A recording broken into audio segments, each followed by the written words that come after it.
dia para todos os irmãos. Bom dia. Nossa jornada está terminando. Hoje é o sábado, vamos pregar as últimas vezes. Mas foi um prazer estar com a igreja do Conjunto José Bonifácio. Poder participar e conhecer os queridos irmãos. Nessa manhã eu gostaria que abrissem a Bíblia no livro de Marcos, capítulo 5. Marcos 5.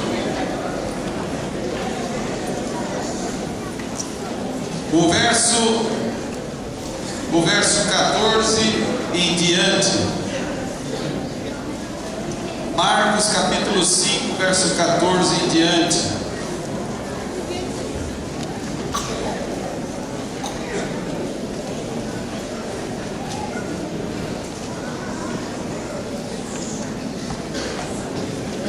A palavra de Deus diz: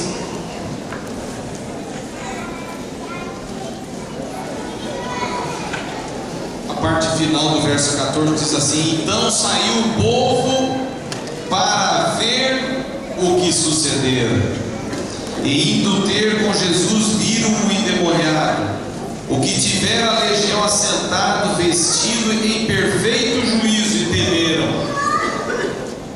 Os que haviam presenciado os fatos contaram-lhes acerca o que ocorrera ao endemoniado e acerca dos porcos, e entraram a rogar que se retirasse da terra deles. Por favor, levanta o volume do microfone. Ao entrar Jesus no barco, suplicava o que for endemoniado que o deixasse estar com ele. Jesus, porém, não lhe permitiu, mas ordenou-lhe: vai para a tua casa, para os teus, anuncia-lhes tudo que o Senhor te fez, e como teve compaixão de ti. E ele foi e começou a proclamar em Decápolis o que Jesus lhe fizera, e todos se admiravam. Eu recebi um recado agora que o culto está sendo transmitido, não é isso? É isso mesmo? Amém.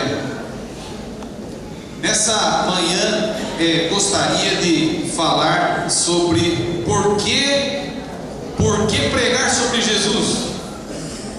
Por que Jesus e não outro nome? Por que Jesus e não falarmos sobre Maria? Por que Jesus e não falarmos sobre Paulo? Por que Jesus? E esses versos que eu li, os versos anteriores que eu não li, eles trazem uma das grandes histórias do ministério de Jesus. Jesus foi um homem que marcou a época. Jesus marcou a era. É antes dele e depois dele. Pra você ter uma ideia. Antes de Cristo, depois de Cristo. E por que ele marcou a época? Por que ele marcou a era? É porque Jesus, além de ser o Salvador do mundo, Jesus foi um homem que teve uma visão que ninguém teve igual. Ninguém conseguiu ver como Jesus. Ninguém conseguiu analisar como Jesus. Ninguém conseguiu entender como ele entendeu. Por exemplo, Jesus era muito conhecido. Dá um pouquinho de água. Jesus era muito conhecido lá na região de Jerusalém,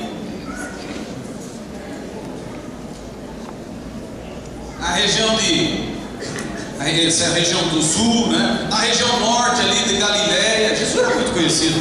Ele teve em Caná, foi lá que ele fez o milagre do vinho. Teve Cafarnaum, foi ali que ele curou o paralítico. Foi ali que ele esteve na casa de Pedro. Ele esteve naquela região, foi aquela região norte que ele se criou na sua infância praticamente. Jesus era muito conhecido no norte e no sul da Judéia, mas do lado de cá do mar da Galiléia ele era desconhecido. Essa é a região conhecida como Terra dos Gerazenos. No capítulo 5, verso 1, você vê que Jesus vai para a Terra dos Gerazenos, terra de Decápolis. Essa é uma região que é para o lado leste do lago. É uma região populosa. A Bíblia chama Decápolis em virtude das 10 cidades. Deca, 10, polis, cidade. Mas dizem os comentaristas que havia mais de 10 cidades já na época de Cristo. Então era uma região super populosa. Jesus era desconhecido, então ele decide ir lá. Olha só como são as coisas. O Evangelho não pode ficar onde ele é conhecido. O Evangelho não foi feito para ficar preso no lugar dos cristãos, não. O Evangelho precisa alcançar fronteiras. E Jesus tomou uma atitude. Ele fez algo que normalmente os líderes religiosos, os grandes rabinos, não faziam. Os grandes rabinos, eles queriam ficar cercados do povo que o amava, do povo que o respeitava, que o honrava, que abria o tapete vermelho, que davam aclamações. Ele queria, não é? Os rabinos queriam ser louvados, não queriam ir para um lugar onde eram desconhecidos. Quem é esse homem? Quem é esse homem? Quem sabe quem é esse homem? Não conhecer, não é? Vem o desprezo, não vem todo o tratamento, não é? Não vem todas as benesses, os privilégios. Mas olha só Jesus. Por isso Jesus marcou a época. Jesus foi para um lugar desconhecido. Ele não é conhecido. As pessoas não conhecem Jesus. Para onde ele vai? Ele não é conhecido. E essa é uma região interessante. Jesus é desconhecido, mas nesse lugar tem muita gente crente. Tem gente que diz aí, eu não sou crente. Virou até um apelido meio pejorativo. Você é crente ou não é crente? Crente ou não é crente? Eu queria te dizer nessa manhã que todo mundo nesse mundo é crente, mano. É crente em alguma coisa. Tem gente que é crente no time de futebol, é crente. Tem gente que é crente no dinheiro, é crente. Tem gente que é crente não é na moda, crente não é na noite. E tem gente que é crente em Deus, crê em Deus. Então, esse lugar estava cheio de gente que cria, mas não cria em Jesus. Eles não conheciam as verdades sobre a profecia de Jesus. Eles não entendiam que tinha um Salvador no mundo, mas eles creem. E você vai descobrir pelos episódios que ocorreram nesse lugar que eles têm muitas crenças. Interessante, eles acreditam, mas não conhecem Jesus. Eles acreditam nas filosofias, princípios. Tinha lá um sincretismo religioso, tinha lá uma mistura e eles acreditavam. E aqui há uma história que ela é interessante. Jesus foi para o outro lado do lago. Quando ele foi para o outro lado do lago, Jesus foi com o intuito de salvar pessoas. Essa sempre foi uma obra de Cristo, salvar pessoas. Isso é uma virtude de um verdadeiro cristão. Ele pensar em salvar pessoas. Você tem que olhar as pessoas. Eu andei aqui por São Paulo uma semana. Eu vi muita gente. E olha, acho que eu me esbarrei em muita gente perdida. Ontem eu estava num momento ali, num shopping, e de repente um senhor estava procurando um negócio, me pediu uma informação. Em poucas palavras eu vi que aquele homem estava desesperado, sabe? Cheio de angústia. Então, o verdadeiro cristão é aquele que vai em direção da salvação de pessoas. Por isso Jesus marcou a era, antes dele e depois dele. Nunca ninguém fez como ele fez. Ele foi para um outro lugar, onde ele é desconhecido, para salvar pessoas. E agora olha só, quando Jesus foi para o outro lado, o mar se levantou, o mar ficou revolto. Eu não li, mas está aí no capítulo 4 de Marcos. Na parte final você vai encontrar a tempestade. Está lá, a tempestade. O mar que se levanta. Quando Jesus decidiu ir salvar, quando Jesus decidiu ir para o desconhecido, sabe o que o inimigo fez? Espera aí, meu amigo, você fique no teu canto, fique no teu lugar, não venha para a minha área. E esse é um quadro que todo crente, o cristão, o adventista precisa ter. Sabe qual é? Ele tem que ter visão missionária, tem que ter foco missionário. Ele tem que olhar pessoas perdidas e imaginá-las salvas. Ele não fala disso. Ela fala no livro Serviço Cristão que eu tenho que imaginar aquele vizinho beberrão aquele vizinho que só cria problemas, que bate na mulher, eu tenho que imaginá-lo transformado e ancião da igreja. Aí me disse um esses dias: mas é um milagre isso. Ué, mas a salvação e a conversão é um milagre. É um milagre, você é a parte desse milagre. Quem era você antes de Jesus? O que você fazia? Sabe o que me disse uma mulher antes de Jesus, pastor? Eu dançava todas as músicas do baile. E assim é a vida. Disse o outro: antes de Jesus, pastor, eu bebia todas no boteco. Isso é a vida antes de Jesus. Então essa é uma visão. Jesus foi para aquele lugar, e aquele lugar eu vou chamar, olha só, guarda aí meu nome, viu? Eu vou chamar que aquele lugar é a terra de Satanás. Pastor, como é que é o nome do lugar?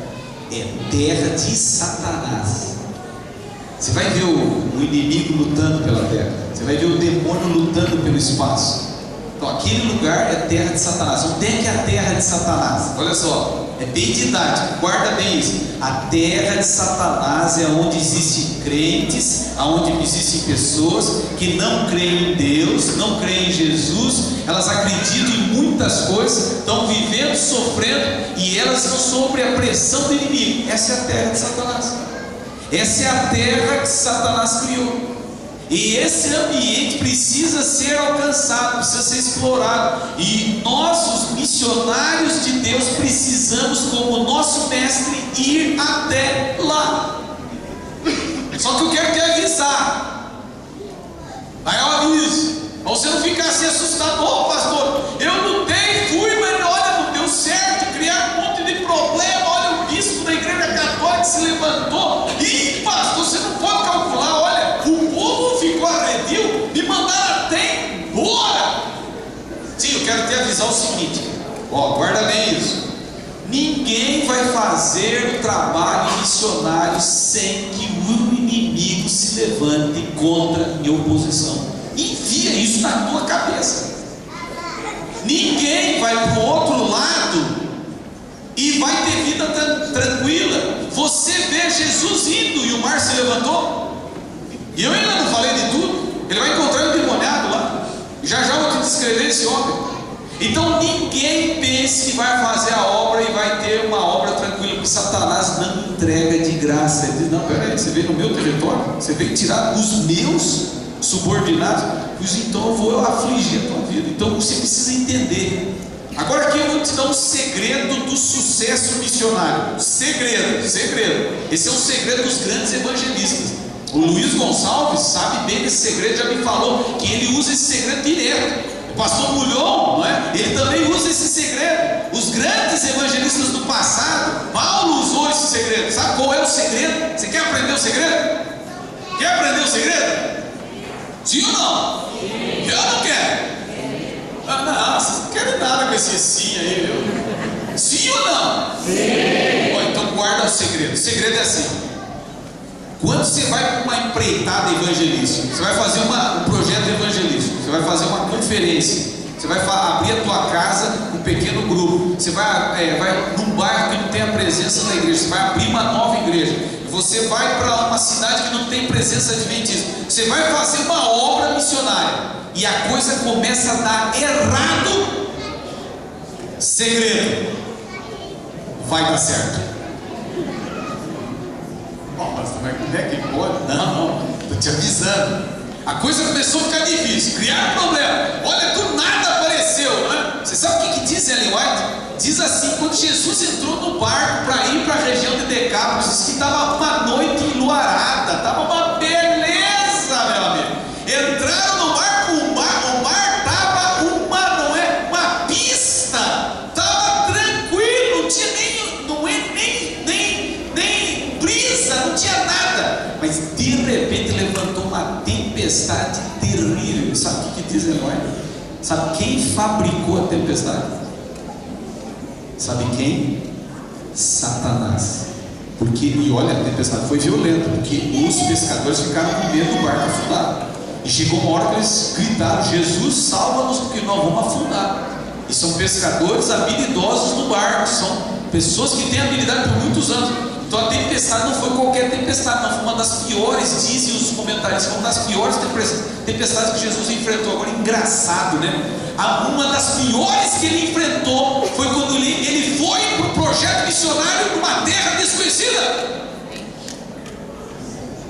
Segredo missionário: quando a coisa fica ruim, quando a coisa parece que está dando tudo errado, põe na cabeça, vai dar certo, e Satanás já sabe disso, está querendo me amedrontar, me assustar para que eu volte.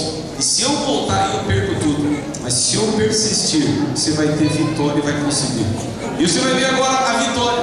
Vai ver agora que bonito. Jesus chegou lá do outro lado.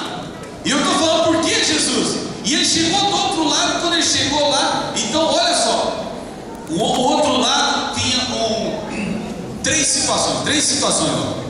1, 2, 3. Guarda bem isso aí. Você pode pular no esboço. 1, 2, 3. Já vou dar o nome dos três aqui. Primeiro, do outro lado tem um povo medroso. Povo com medo. Olha, tem pavor aquele povo. O povo fica assombrado pelo medo. Medo é um negócio terrível. Todo mundo tem um pouquinho de medo. Todo mundo tem. Não tem quem não tenha medo. Só que é o seguinte: você não pode esquecer, o amor de Deus lança fora o medo. Olha só, por que nós temos que pregar sobre Jesus? Porque Jesus tira o medo. É certo, quando você está sendo assaltado, você vai ter medo. Mas não é esse medo que eu estou falando. Eu não estou falando desse medo fortuito, desse medo momentâneo, né? Por exemplo, eu tive uma vez uma situação em casa. Eu era recém-casado com a Josi, né? E ontem à noite eu mostrei minha família aqui, né? Então, a dona Josi. Então a gente era recém-casado, não tinha filho em casa. E aí uma noite lá, na madrugada, começaram a mexer na maçaneta da porta. E olha, eu acordei, na hora, dei um pulo na cama. Minha esposa me acordou, e na hora do medo, eu fiz uma coisa errada. Eu olhei para a Josi e disse: Josi, vai lá ver o que está acontecendo. Ela olhou para mim: não acredito que eu casei com um covardão. Aí começou minha pressão, né? E ela disse: vai lá já ver o que está acontecendo. E sob pressão, gente, eu fui ligar para a polícia. E olha, 3h30 da manhã, 2 viaturas da polícia, cidade de interior, imagina a confusão, né? E aí os vizinhos no dia seguinte: o que aconteceu? Olha, eu acho que tinha aí um gambá meio solto pelo teto, né? Bom, então medo, não é esse medo que eu estou falando do medo de viver, o medo de estar, o medo de sair, o medo de trabalhar, o medo dos relacionamentos. As pessoas que têm medo são pessoas que são inertes, elas não conseguem se locomover, elas estão em pânico. E olha, eu vou falar uma coisa para vocês, hein? Eu fiquei em São Paulo uma semana. Tem gente que você olha no olho, você vê que o cara tem medo. Você sabia que uma arte da vida é encarar a pessoa no olho? Os grandes vendedores, ele olha uma pessoa no olho e sabe, eles não desgrudam, porque os olhos contam tudo. Você está fugindo de mim. Tem gente hoje com medo. Por que, Jesus? Para tirar o medo. Tem gente que tem medo de morrer. Hoje nós não falamos para vocês que não é preciso ter medo de morrer. Foi isso que a gente falou? Eu não falei? Atende aí, irmão. A gente não falou isso? Não falou que vai ter a primeira ressurreição especial, que vai ter depois a segunda. Então não precisa ter medo de morrer, não é isso? Mas tem gente que tem medo de morrer. Então você vê que você vai morrer, você tem que dizer: olha, Deus, eu te entrego a minha vida. Olha Estevão, olha Jesus diante da morte. Você está entendendo que são conceitos que vão mudando a vida? Por exemplo, você tem medo do relacionamento. Ah, sim, por quê? Porque te traíram. Aí você tem dificuldade no novo relacionamento. Olha, só Jesus para tirar isso. Olha, eu não tenho medo, não é, de estar sendo enganado. Só Jesus para você aprender a confiar no ser humano. Apesar do ser humano ser falho, você precisa crer, ter, não é confiança. Ah, não, eu tenho medo do futuro. Bom, Jesus conhece o futuro, você não vai ter medo. Ele te deu as profecias para você olhar o futuro. Não, eu tenho medo do meu passado. Não, mas Jesus perdoa o passado. Você está entendendo? Só Jesus. Então o povo daquele lugar tinha medo. E o que eles fizeram? Com medo eles falaram assim: porque Eles viram lá Jesus expelindo o demônio do endemoniado. E Jesus então pôs jeito naquele homem. Aquele homem era terrível, era um homem, uma assombração. Então, naquele momento, quando eles viram que Jesus deu jeito naquele homem que ninguém conseguia dar jeito, o povo que não conhecia Jesus olhou para Jesus e disse assim: espera aí, se esse homem desconhecido é mais forte que esse endemoniado que a gente conhece bem, então é o seguinte, esse desconhecido, o tal Jesus, deve ser pior que o endemoniado. E eles não tiveram dúvida. O que eles falaram? Vai embora, Jesus. Você já imaginou isso? Você já imaginou que Jesus foi mandado embora do lugar? Está aqui, ó. Vai embora. E por que foi mandado embora? Por causa do medo. Eles olharam para Jesus e disseram: tu, como diz no gauchão, tu deve ser pior que ele, meu amigo. Vai embora. Que quadro, irmãos. Por isso eu estou te dizendo, Jesus precisa ocupar o coração das pessoas, porque as pessoas com medo podem lançar fora aquele que é o doador da vida. Olha só o que eles estavam fazendo. Eles estavam mandando embora aquele que tinha todo o poder para mudar a situação naquele lugar. Mas esse é o medo. Então esse é o primeiro problema, Jesus. O segundo problema é o seguinte: na terra de Satanás tem medo, né? Vocês viram? Medo. Mas segunda coisa, na terra de Satanás tem os criadores de porcos. Vocês viram? Vocês viram que na terra de Satanás é bem parecida com a terra para onde foi o filho pródigo? Vocês já notaram isso? A terra para onde foi o filho pródigo não tem muita ovelha, mas tem muito porco. Olha, porco, você conhece o porquinho? Porco gosta de lama, de sujeira. Porco gosta de viver sujo. Baseado na história do filho pródigo, diz que o filho pródigo chegou a comer a comida que era dada para os porcos. Ele comeu a comida dos porcos. Interessante, na terra, né? Na terra de Satanás tem gente suja, tem gente na lama, tem gente na lama do vício, tem gente na lama do crime, tem gente na lama da perdição, tem gente na lama da prostituição. Por que Jesus, irmãos? Porque só Jesus limpa o pecado, só Jesus. É por isso. Quando Jesus foi para a terra dos Gerazenos, ele sabia que ele era a solução. Agora você vê o inimigo criando confusão, não é atrapalhando, não é? Olha o povo dizendo: vai embora, Jesus. Aí olha os porqueiros falando mal de Jesus. Vejam como um projeto missionário bem sucedido, ele é cercado de provação e privação. Mas é Jesus a solução, é Ele o nome, e você deve persistir. Bom, agora vamos chegar no endemoniado. Que esse endemoniado os evangelhos se contradizem. Eu não sei se vocês já pensaram nisso, mas 2 evangelhos falam que eram 2 endemoniados, e o livro de Marcos diz que era um endemoniado. Quem está certo? Ellen White responde: eram 2 endemoniados. Pastor, mas então por que você está usando Marcos? Sim, eu quero usar Marcos por causa de um conceito de Marcos. Mas multiplique isso por 2. De fato eram 2 endemoniados. Quando Jesus chegou do outro lado, então aí a tempestade da noite, aquela loucura, né? aquele estresse que eles passaram, medo de afundar. Agora chegaram do outro lado. Quando eles chegaram do outro lado, sabe o que eles encontraram? Meu amigo, eles encontraram os endemoniados. A Bíblia fala, não, eu não li, mas você pode ler aí, está em Marcos.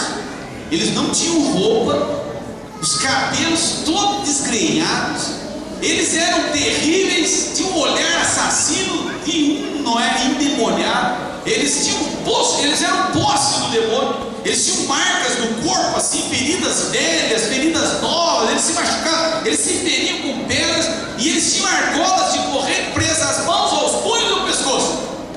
Imagina um homem correndo sem roupa, com aqueles pedaços de ferro. Ele faz um barulho, né? Quem já viveu no interior, na roça, sabe daquelas vaquinhas fujonas, né? Ou daquele boi fujão que o dono pega e põe um sininho, né? No pescoço, para ele ficar avisando onde é que ele está, não é? Então era mais ou menos assim, meu amigo. Só que é o seguinte: esses homens viviam no cemitério. Agora eu quero falar para vocês uma coisa que tem muita gente, muito mal impressionado. Sabe o que é a falta do estudo da Bíblia, a falta de estudar a palavra de Deus, de entender a revelação, leva a gente a ter uma ignorância espiritual. Que tem muita gente, já me disseram, eu lembro de uma moça que disse: pastor, eu tenho medo de ser endemoniada, de ser possuída pelo demônio. Ora, você não estudou na Bíblia que o demônio só vem quando você consente? A Bíblia diz, por exemplo, que Jesus está à porta e bate.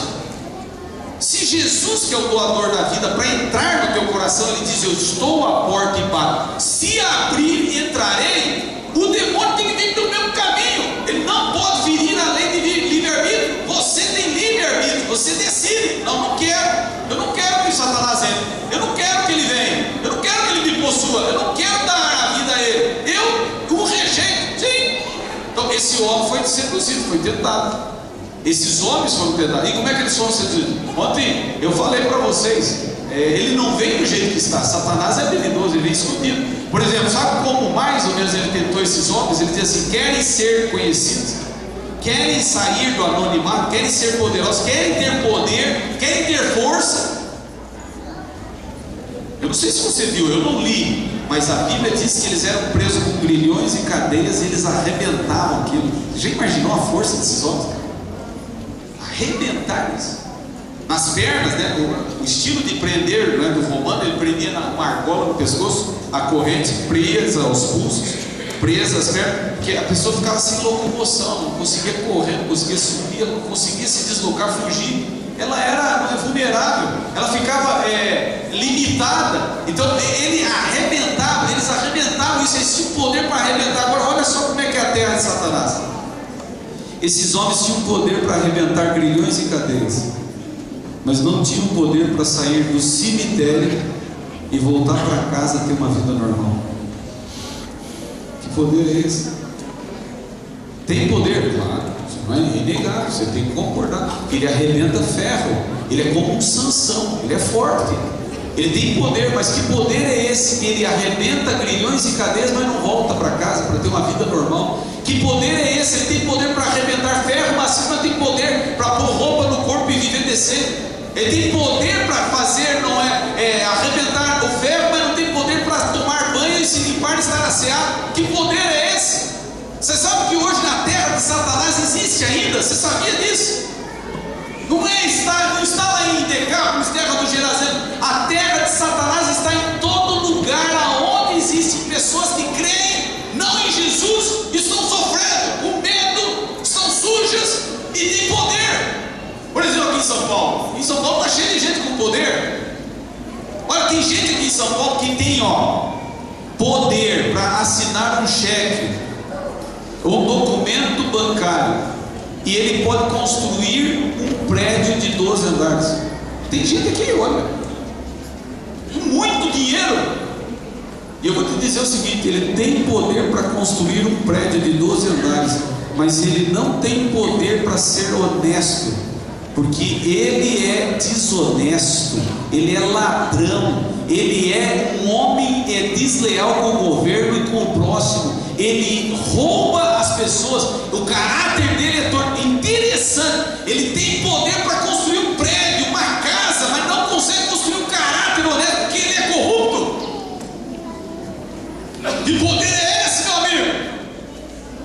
Tem gente aqui em São Paulo que tem poder para construir uma ponte que liga dois extremos. Sim, tem dinheiro, mas ele não tem poder para viver um relacionamento com uma mulher só por toda uma vida. Ele é adúltero, imoral, perverso e tem amantes. Tem poder? É claro que tem poder, meu amigo. Ele constrói uma ponte mais longa do que a de Rio a Niterói, mas ele não tem poder para viver com uma mulher casada só uma vida inteira. Você está entendendo a terra de Satanás? Porque Jesus, irmãos, só Jesus chega para Zaqueu, um homem poderoso, mas que é ladrão, e disse: desce, eu vou comer na tua casa, preciso mudar a tua vida, você está errado. Depois de Jesus na vida de Zaqueu, ele diz: eu vou restituir tudo que eu roubei, eu vou mudar de vida. Jesus apareceu na minha vida, agora eu entendi a razão da vida. E E sabe que Zaqueu não perdeu a sua fortuna? Ele aumentou a sua fortuna, porque ele aprendeu a ganhar de forma honesta. Interessante, tem poder. Mas que poder é esse na terra do inimigo? Quando Jesus chegou, olhou para os endemoniados, olhou para o endemoniado e disse assim: sai desse homem, sai desse homem. E essa é a parte final, viu, irmãos? Que Jesus nunca conversou com o inimigo, mas de forma estranha, Jesus pela primeira vez fala com o homem. Porque Jesus, quando chegava no endemoniado, dizia assim: sai desse homem. Dizia assim: vai embora. E não tinha mais papo. Jesus dizia: sai desse homem. E o demônio obedece. Porque a palavra de Cristo é poderosa. A palavra de Cristo tem um poder. Ellen White fala que a palavra de Cristo faz com que os demônios rendam, cedam e fujam. E aquele que vai em nome da palavra de Deus diz que terá o mesmo poder. E Ellen White fala assim que a mais débil alma, quando se ajoelha em súplica e humildade diante de Deus, diz que todas as hostes dos demônios tremem. Você tem uma ideia? Aonde está o poder? Ele tem poder? Claro que tem. Mas com Deus não há poder suportar, não há poder que possa suportar. E agora, de forma estranha, Jesus disse assim: sai desse homem. E o demônio disse: não me incomode. E Jesus, ele não afirmou novamente: vai embora, não tem papo hoje. E Jesus, de forma estranha, diz assim: como é teu nome? Eu não li essa parte, está ali entre o verso 1 e o verso 14. Como é o seu nome? E sabe o que o inimigo falou? Legião. Ora, legião, quando você estuda comentários, legião é um comando militar romano completo, desde o general até o soldado. Diz que existiam legiões de 6.600 até legiões de 2.100 até 6.600 homens. Era um comando militar completo que se deslocava, uma legião. Sabe o que Satanás está dizendo? Jesus, nesse homem não tem um, nesse homem tem uma legião. Vamos! Interessante que os dois se conhecem. Irmãos, vocês não podem ficar alheios a isso. Os dois viveram juntos. Essa é uma luta espiritual. Eles estiveram lá em cima. Estes anjos do mal, outrora, agora do mal, do passado eram do bem, estavam lá no céu. É um terço que caiu. Jesus era, não é o amado do Pai, e uma ruptura, e eles lutaram contra. Se conhecem, viveram juntos no passado. E agora Jesus pergunta: quem é? Quem é você? Beelzebul? Asa branca? Quem é você?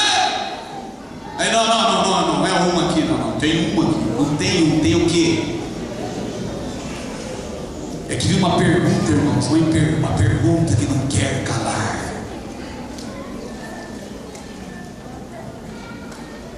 Por que uma legião num homem só?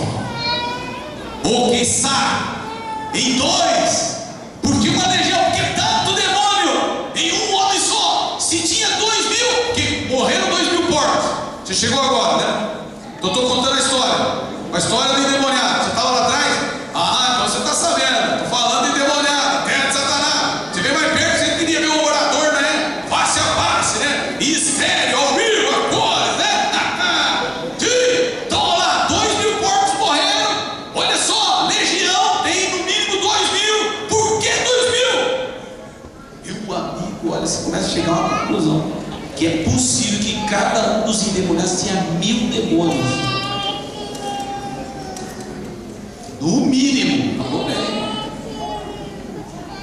E a pergunta que não quer se calar é: irmão, por que tantos num homem só? 2 demônios já não resolviam? 3 demônios? 10 demônios? Vamos pôr 50, já não resolvia. E aqui, irmão, vocês vão descobrir uma das coisas mais bonitas do Evangelho. É o seguinte: que Jesus, quando sai e enfrenta o mar, quando Jesus vai para um lugar, olha, eu queria te dizer uma coisa: Jesus olha pessoas, ele não está nem aí com a multidão, ele vê, e ele vai dizer assim, que ele olhou e viu o homem sofrendo, ele viu um homem que precisava de ajuda, mas ele viu o potencial. E sabe o que ele fez? Ele foi lá para o outro lado do mar, passou a tempestade só para mudar a vida de um Eu vou te dizer uma coisa, viu? Eu nem sei quem é você, meu amigo. Eu saí do púlpito e estou aqui, quebrando o protocolo da igreja. Diz que tem uma lei nessa igreja que o pregador não pode ficar 5 minutos longe do púlpito. Tem que voltar para lá, está acabando, gente. O tempo está acabando. Eu não sei quem é você, como é que é teu nome? Edmilson. Você é casado? Solteiro? Você mora aqui em São Paulo? Você é membro dessa igreja? Você está há muitos anos aqui? 1 ano? Você sabe o teu potencial? Você sabe o que você é capaz? Você sabe o que Deus planejou para o teu futuro? Você sabe que Deus tem como plano para a tua vida? Você sabe que aqui aconteceu o seguinte: naquela oportunidade o povo mandou Jesus embora. Falou, vai embora, vai embora, vai embora. E Jesus foi. E sabe, eu vou te dizer uma coisa: naquele dia Jesus foi mandado embora. E aqui agora vem uma frase para todo mundo entender. Quando nem Jesus pode, olha só, pastor, tem alguma coisa que Jesus não pode? Então agora entenda a frase: quando nem Jesus pode, Ele envia você.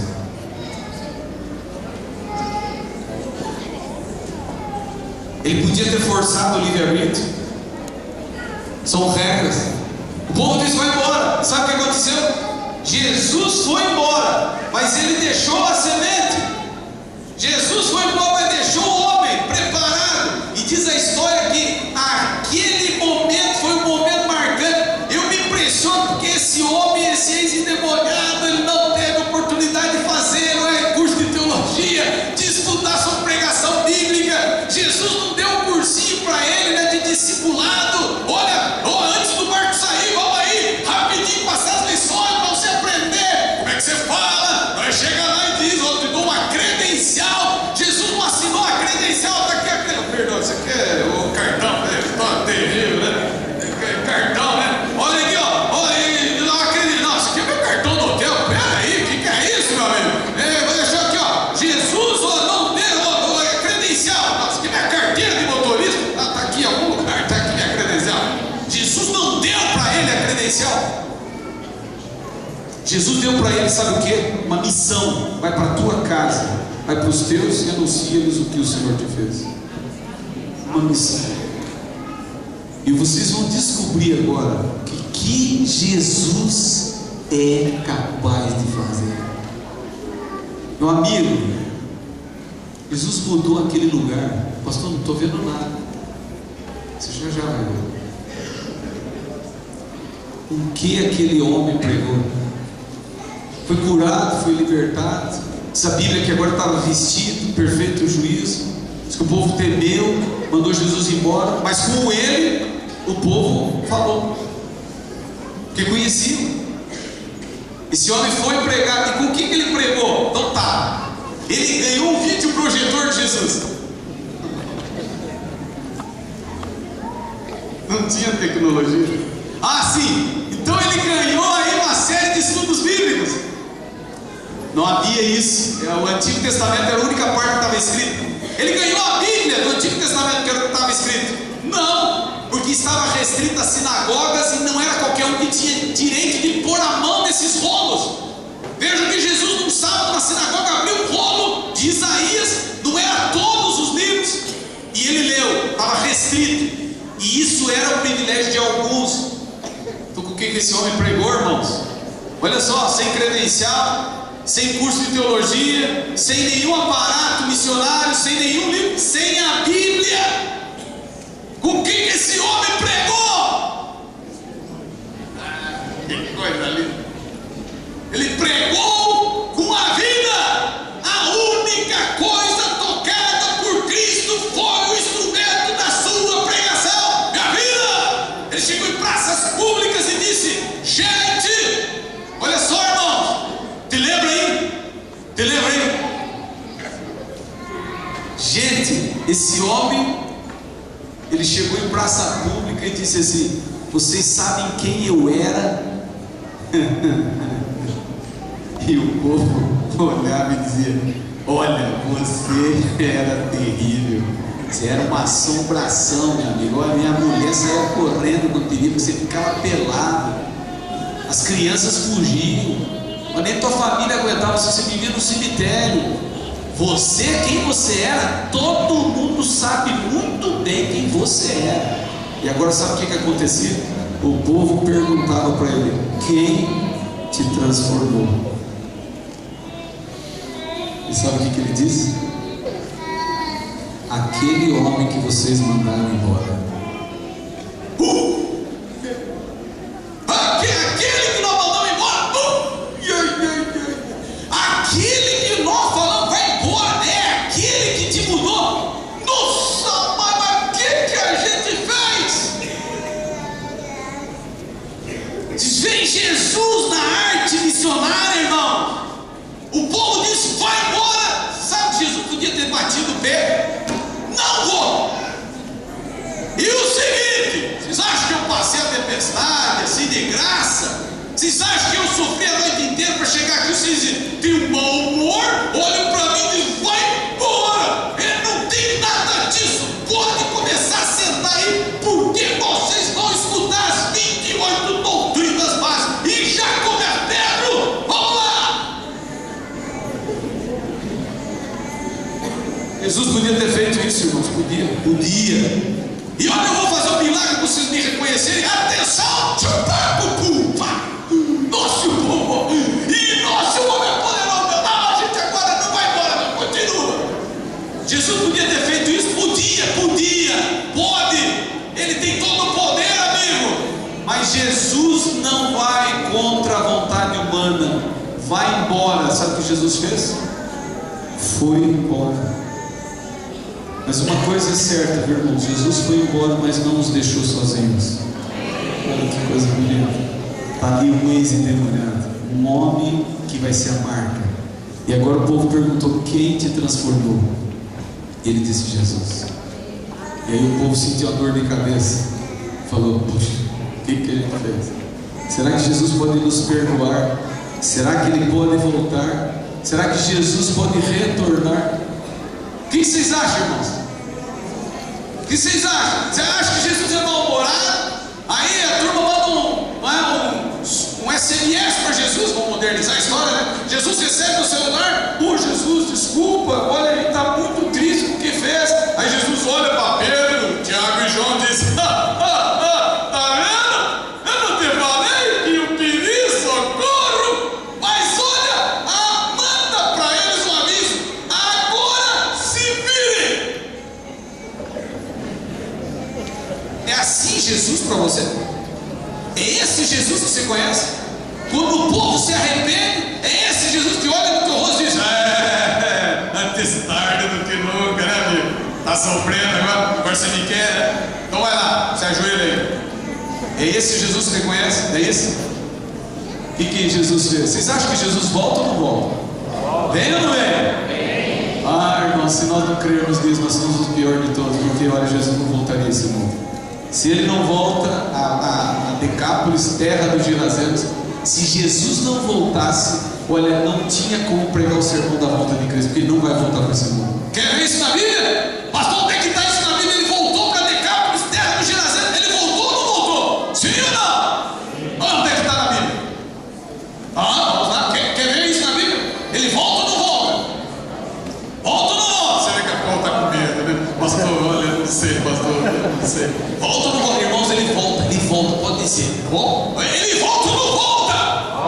Então vamos para a Bíblia. Abra no livro de Marcos, no capítulo 7, finalzinho do capítulo 7, capítulo 8. E olha só que maravilha, irmãos, porque Jesus volta. E olha ali, verso 31 de Marcos 7, diz assim: abra a tua Bíblia e vê que Jesus não guarda rancor, ele tem amor e compaixão. E a Bíblia diz assim de novo: se retirou da terra de Tiro e foi por Sidom até o mar da Galileia, através do território de Decápolis. Então lhe trouxeram um surdo e gago e lhe suplicavam que pusesse as mãos sobre ele.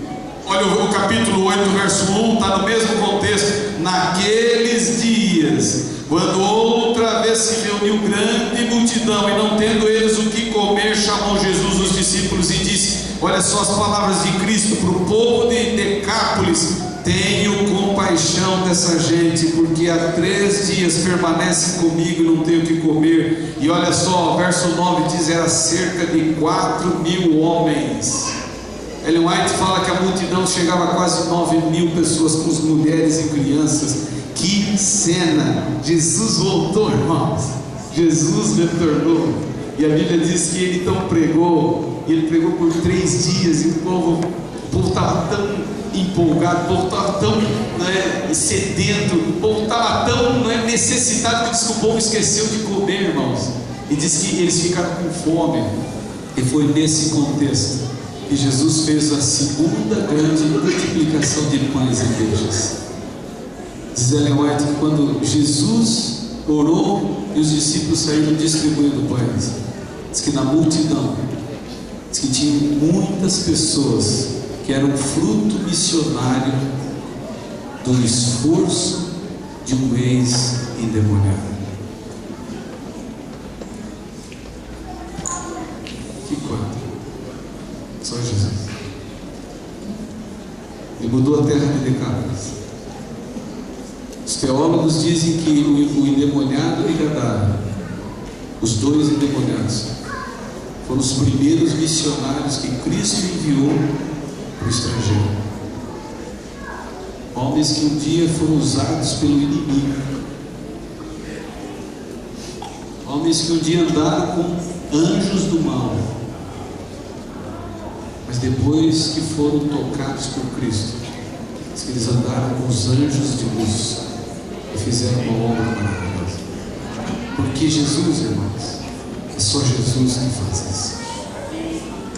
Essa manhã você tem que ter a visão de Jesus. Você tem que ir e pregar. Os mais felizes nessa terra são aqueles que fazem,